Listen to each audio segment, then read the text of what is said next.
For what purpose does the gentleman from Virginia seek recognition? Speaker, I have a motion to recommit at the desk. Is the gentleman opposed to the bill? I'm opposed to the bill in its current form. The gentleman qualifies. The clerk will report the motion.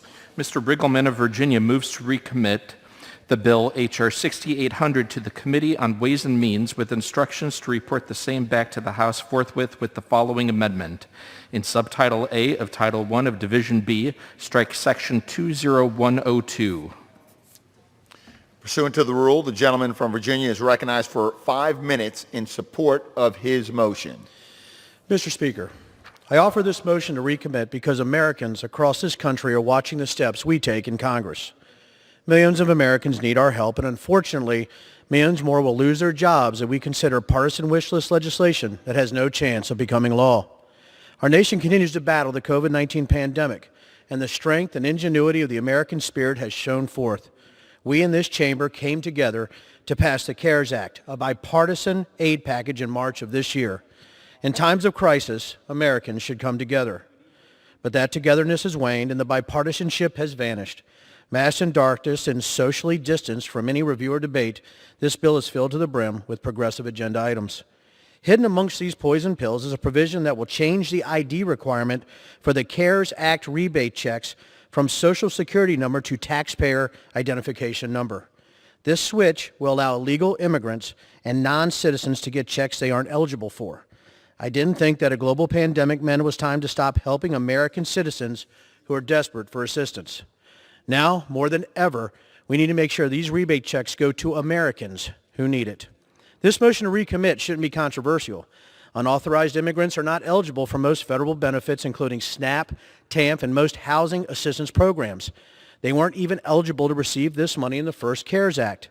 The reason they are being included now is because this provision is the latest in a grab bag of liberal priorities that Democrats are trying to sneak through in this bill, but not on my watch. That's why I'm proud to offer this motion to recommit. It's time we show Americans that we will stand up and do our jobs in Congress, be the responsible leaders Americans elected us to be, not partisan headline grabbers or those who think messaging bills are more important than sensible legislation for all Americans. The authors of the bill do not intend for this to become law, makes a mockery of our responsibility to govern. Enough of the messaging bills. Let's stop playing politics and start working on solutions that will help the American people. I urge all of my colleagues to join me. Thank you, and I yield back the balance of my time. Gentleman yields back the balance of his time. For what purpose does the gentlewoman from New York seek recognition? Mr. Speaker, I rise to oppose the motion to recommit. The gentlewoman is recognized for 5 minutes. Mr. Speaker, as of this morning, nearly 86,000 people in the United States have died from this virus. More than 1.4 million people have been infected, and those are just the cases we know about because of the frontline workers who are risking their lives to test as many people as possible. Unemployment is at its highest level since the Great Depression. Tens of millions of families are struggling to put food on the table and pay the rent. If you don't understand the suffering, you haven't been paying attention. Just turn on the TV, or better yet, listen to your constituents. They are demanding two things, facts and action. No matter what the president tweets, the facts of this pandemic are clear. And no matter whether Senator McConnell sees urgency or not, the time for action is now. The American people have unprecedented needs, and the federal government must step up to the plate, provide the necessary assistance to meet those needs. However, the Republicans are yet again standing in the way of helping people. They are in the same denial that led to the Trump administration's bungling of this virus. Against the weight of economic expertise, they are saying we need to slow down on spending money. Against the clear desperation of families, they are saying we need to wait and see what happens. Well, we know what's going to happen. We've seen what's going to happen. We've seen what has happened.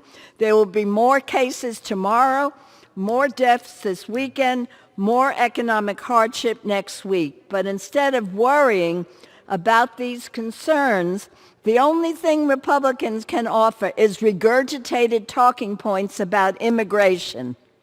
Right now, the American people are focused on their own survival and that of their families. I want to make it very clear.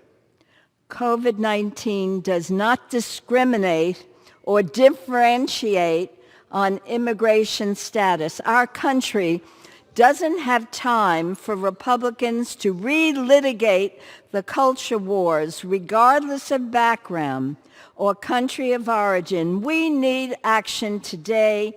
People are suffering. Every day there are more cases. We need action now without further delay. I strongly oppose the motion to recommit and urge my colleagues to vote no. Gentlewoman yields back the balance for time. Without objection, the previous question is ordered on the motion to recommit.